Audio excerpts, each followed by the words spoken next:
Welcome. This is how to clean white sneakers. So, of course, first one is take off the shoelace and in soles, and this make cleaning easier and prevents hidden dirt buildup. Now, you can just simply go ahead and mix warm water with a few drops of dish soap. And after that, just simply scrub the sneakers with a soft brush or toothbrush and then wipe with a damp cloth and do an air dry.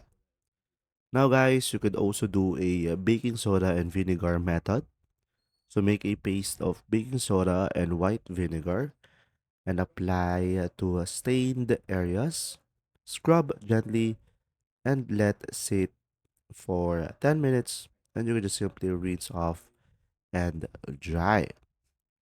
Now, guys, for extra touch, you can just simply wash the shoelaces separately in soapy water or inside a laundry bag and let everything dry fully before reassembling. So, guys, some pro tip for you is make sure to clean your sneakers regularly and avoid direct sunlight to keep them looking fresh.